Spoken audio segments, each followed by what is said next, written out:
Bienvenue sur Ici Beyrouth pour cette émission consacrée à l'immigration clandestine. Ils sont libanais, syriens ou palestiniens. Tous cherchaient à fuir la misère et la pauvreté galopante au Liban Nord et espéraient se réinstaller en Europe. Mais le destin en a décidé autrement. Rien qu'en 2022, plus d'une centaine de migrants ont quitté le Liban à bord d'embarcations de fortune et ont péri noyés en Méditerranée, devenu le cimetière des illusions. Le gouvernement, accusé d'avoir longtemps négligé cette région du pays, demeure impuissant face à ces drames à répétition. Pour en parler, je reçois sur ce plateau Maxime Pluvinet, journaliste à Ici Beyrouth. Bonjour Maxime. Bonjour. Vous revenez tout juste du Liban Nord, plus précisément du Akkar, où vous avez rencontré les familles des victimes du naufrage survenu au large de Tartous jeudi soir. Qu'avez-vous pu observer lors de votre couverture ? Bien écoutez, avec notre équipe, nous avons pu observer directement sur le terrain les conséquences de ce dernier drame en date de l'immigration clandestine depuis le Liban, ce naufrage qui a fait 91 morts. Nous sommes allés dans un premier temps dans le village de Ar'a, dans le Akkar, d'où provenaient les Libanais qui sont partis sur cette embarcation. Il y avait 19 Libanais qui ont participé à ce voyage, principalement provenant de deux familles de ce village, Ar'a, les Akkari et les Telawi. Nous sommes allés rencontrer les Telawi qui étaient en deuil puisque 5 membres de leur famille sont partis sur ce bateau. Il y avait le père de la petite famille, son épouse et ses 4 enfants, 2 garçons et 2 petites filles. L'épouse et les 4 enfants sont décédés. Seul le père a survécu, il est encore en soins intensifs à l'hôpital de Tartous. Nous avons assisté aux funérailles des 2 petites filles, respectivement qui avaient 7 et 9 ans, dont les corps venaient d'être rapatriés de Syrie. Les corps des 2 garçons sont encore en Syrie et le corps de la mère est encore porté disparu. Il y avait donc beaucoup d'interrogations, beaucoup de peine bien sûr dans le village, mais beaucoup d'interrogations car les familles n'étaient pas très bien informées de savoir si leurs proches étaient vivants ou morts. Il restait beaucoup de corps à identifier en Syrie et ils ne savaient pas exactement quand les survivants allaient être relâchés et rapatriés au Liban. Nous sommes ensuite allés directement à la frontière, au poste frontière de Harida, pour observer directement le travail de la Croix-Rouge libanaise et du Croissant-Rouge palestinien qui circulaient entre le Liban et la Syrie pour aller rapatrier les corps au fur et à mesure qu'ils étaient identifiés. Il y avait évidemment les proches des familles qui attendaient au poste frontière, qui étaient entre angoisse et désespoir, avec un clair manque d'informations. C'est souvent le cas dans ce genre de crise. Il y a beaucoup comment dire, d'inquiétude, mais aussi de manque d'informations. Et ce voyage où nous avons pu observer les conséquences de ce naufrage sont réellement l'occasion aussi de voir le cadre, le contexte dans lequel vivent ces Libanais qui choisissent la voie maritime pour partir. C'est un contexte de dénuement total. Beaucoup vivent dans le Akkar ou dans le Liban Nord et À Tripoli à aussi. Tripoli en particulier. Beaucoup partent depuis la région côtière du Akkar, donc vers Migneh, Rabdeh, Bebnin, Ar'a. Et à chaque fois que nous sommes allés dans ces villes, nous avons pu voir comment les familles qui choisissaient de partir déjà ne possédaient pas grand-chose, mais choisissaient de vendre tout ce qu'ils avaient pour pouvoir financer ces voyages. Maxime, c'est un phénomène qui prend de l'ampleur et ce sont surtout des Syriens ou des Palestiniens qui prennent le large. Y a-t-il vraiment une volonté d'endiguer ce fléau ? C'est exact, le nombre de Libanais en particulier augmente. Il y a chaque fois plus de Libanais qui participent à ces voyages et qui choisissent la voie maritime pour l'immigration clandestine. Ils proviennent principalement donc de Tripoli, du reste du Liban Nord et de la région du Akkar. Mais il faut rappeler tout de même que la majorité, l'écrasante majorité de ceux qui partent encore sont des réfugiés syriens présents au Liban et ainsi que des réfugiés palestiniens, en particulier du camp de Nahr el-Bared à Tripoli. Par exemple, dans le cas du poste frontière de Harida, où nous sommes allés observer l'arrivée des corps depuis la Syrie de ce naufrage du 22 septembre, nous avons vu le Croissant Rouge palestinien mobilisé car 40 des victimes étaient palestiniennes, principalement du camp de Nahr el-Bared, mais également du camp de Shatila. Hier, dans le camp de Shatila, il y a eu les funérailles d'un jeune homme qui est décédé lors de ce naufrage. Mais l'écrasante majorité de ceux qui choisissent de partir par la mer depuis le Liban sont des Syriens. L'émigration clandestine à partir du Liban a plus que doublé en 2022 par rapport à 2021. Bilan de la situation dans ce reportage. Le 22 septembre, une embarcation libanaise chargée de migrants clandestins coule au large de la Syrie. Le naufrage fait plus de 90 victimes. Cette tragédie illustre un phénomène chaque fois plus important au Liban, celui de l'immigration clandestine. Le pays du Cèdre est miné par une crise économique sans précédent. Les candidats au départ sont de plus en plus nombreux à choisir la voie maritime. Si le nombre de Libanais et de Palestiniens augmente, la majorité d'entre eux sont des réfugiés syriens. Ils proviennent essentiellement des régions périphériques délaissées par l'État, telles que les gouvernorats du Liban Nord et du Akkar. أنا قررت أطلع وأموت آخرها ما عندي مشكلة. المهم أنا أطلع خاطر بحياتي كرمال تعيش أولادي. D'abord en route vers Chypre, les passeurs envoient des embarcations de plus en plus chargées de migrants vers l'Italie ou les autres îles grecques. Mais le phénomène de l'immigration irrégulière a surtout explosé à partir du printemps 2022. En avril dernier, des dizaines de personnes ont péri dans le naufrage d'un bateau de migrants pourchassé par la marine libanaise au large de Tripoli. Le 6 septembre, une embarcation de migrants syriens et libanais en passe de faire naufrage a été interceptée. 4 d'entre eux sont décédés déshydratés. Les survivants, dont des Libanais de Bebnin, sont toujours dans des centres de détention en Crète. Le 13 septembre, les gardes-côtes turcs ont annoncé la mort de 6 migrants.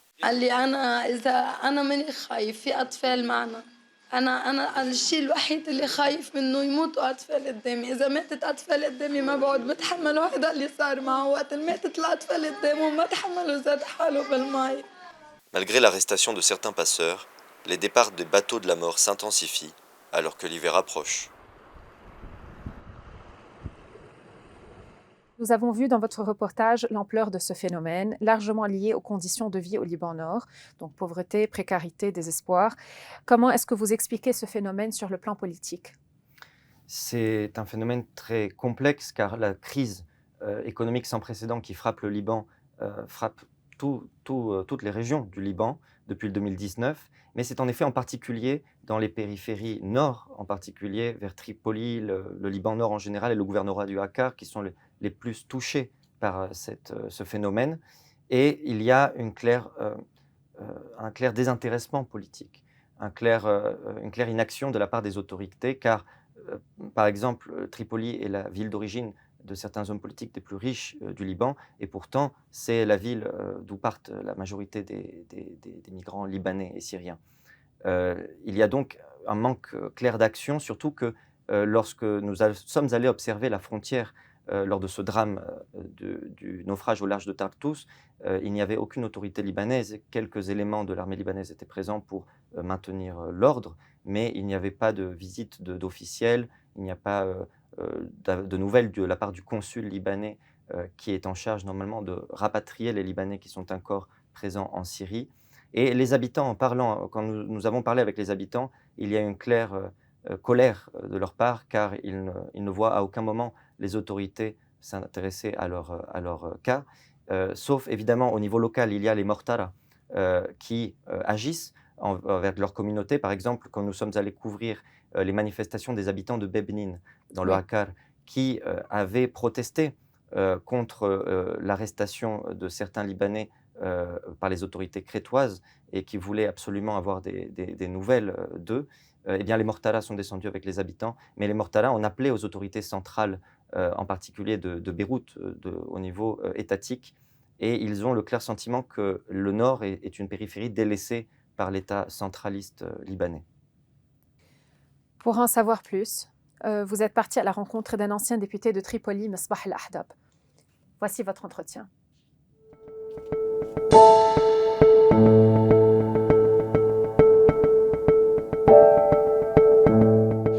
Écoutez, déjà Tripoli a subi une paupérisation systématique et organisée sur plusieurs années. Donc c'était peu à peu, vous recevez de quoi pouvoir manger en contrepartie de votre allégeance politique. Et donc Tripoli était une des villes les plus pauvres du Liban.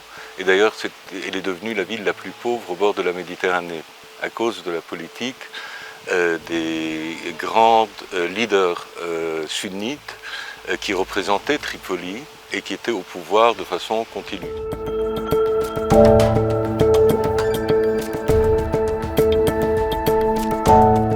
Et vous savez, le problème, c'est que les institutions libanaises sont complètement manipulée par des intérêts politiques régionaux, clairement le Hezbollah. On est arrivé au point où le Hezbollah contrôle les institutions libanaises. Et l'exemple que je pourrais vous donner, c'est quand il y a eu le trafic de l'essence subventionnée entre 15 et 20 milliards de dollars. Et il y a eu un décret du Conseil des ministres libanais demandant à l'armée libanaise de protéger les citernes qui étaient en train de faire le trafic. Donc il faut arriver à un moment où les forces légitimes libanaises, les institutions libanaises, les structures militaires libanaises devraient commencer à vouloir protéger les Libanais, les citoyens libanais, et non les intérêts de la kleptocratie. Et ce que nous voyons à Tripoli, c'est certainement, il y a certainement une organisation derrière qui est en train de faire beaucoup d'argent.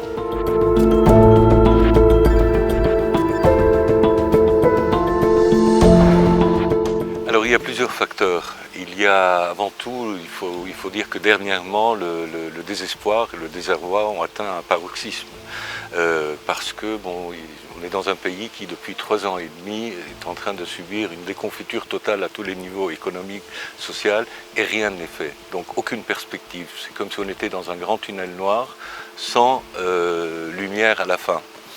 Et d'un autre côté, la population de Tripoli subit une persécution en plus de la paupérisation. Une persécution parce qu'il y a une alliance de minorités qui s'est faite au Liban, qui est annoncée de façon claire par notre président de la République, et donc toute la communauté sunnite au Liban est considérée comme communauté à risque.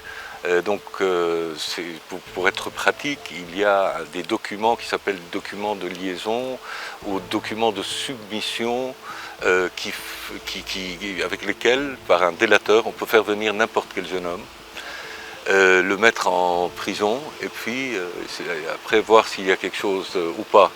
Et après sa sortie de prison, il y a un autre document qui s'appelle le 303, donc, qui fait qu'ils peuvent l'arrêter à n'importe quel moment pour vérifier s'il fonctionne de façon correcte ou pas. Donc c'est des gens qui essaient de trouver une vie décente. Troisièmement, la corruption qui existe partout au Liban fait qu'il y a toute une organisation de passeurs qui sont en train de profiter de ce désespoir chez les gens et qui font qu'ils organisent de façon systématique des bateaux qui partent. Et que fait l'État? Rien. On est dans un pays où, pour l'explosion du port de Beyrouth, qui est la 3e plus grande explosion au monde, rien n'a été fait pour arriver à une réponse, si vous voulez. Donc voilà où est-ce que nous en sommes. Nous sommes pris en otage dans un endroit qui pourrait très bien fonctionner, mais malheureusement, tout est bloqué.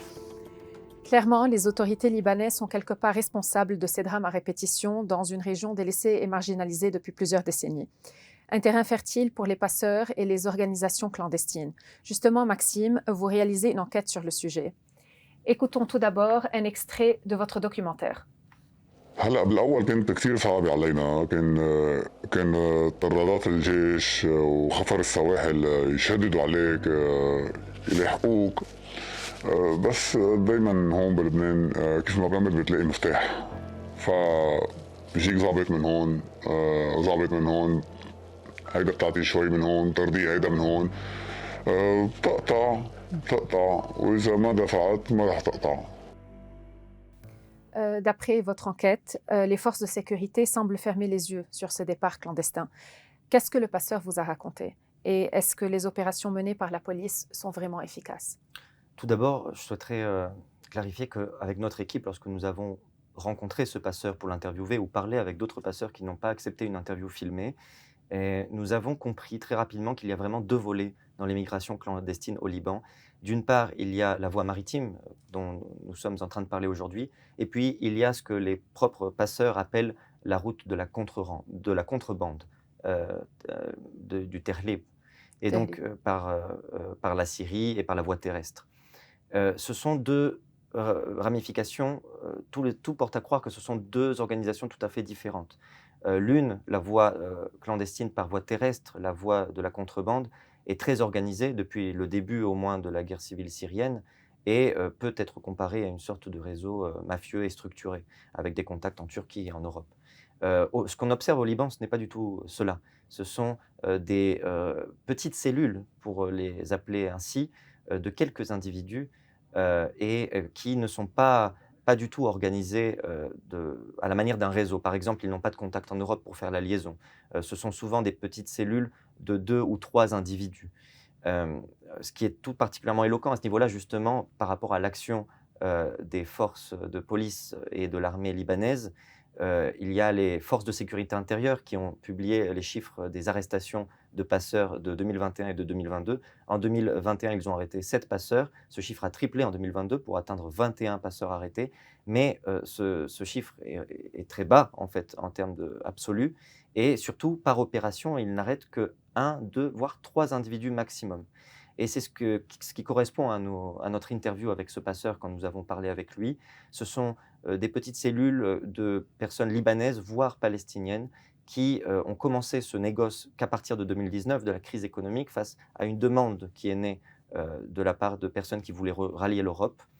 Et face à ce phénomène déstructuré, les forces de sécurité intérieure et l'armée libanaise réalisent quelques opérations, mais l'on remarque que ce n'est pas suffisant, car les bateaux continuent non seulement à pouvoir partir, mais passer. Et cela le prouve bien par les bateaux qui sont arrêtés par les autorités turques ou grecques ou italiennes ces derniers mois. Et ce que nous a dit le passeur en particulier, ce qui était particulièrement marquant dans cet extrait, c'est que les passeurs fonctionnent par système de pot de vin avec certains officiers, certains membres de l'armée libanaise qui tout simplement sont aussi victimes de la crise qui frappe le Liban. Un officier gagne $200 par mois. S'il peut se faire $2000 en participant à ce projet, eh bien, évidemment, il va sauter sur l'occasion. Et ce qui se passe, c'est que ce phénomène n'est pas très bien documenté, mais ce qu'on a pu noter lors du naufrage au large Oui. de l'embarcation au large de Tartous, eh bien, l'armée libanaise a arrêté un des passeurs à Bebnin, dans le Akkar, et le site Janoubia a rapporté qu'il s'agissait d'un militaire en service. Donc il y aurait ici un phénomène à prendre en considération qui est la corruption des autorités à petites échelles, au niveau local, qui finalement font partie de la population, qui aussi sont victimes du contexte de crise au Liban et qui pourraient faciliter ce processus d'émigration clandestine.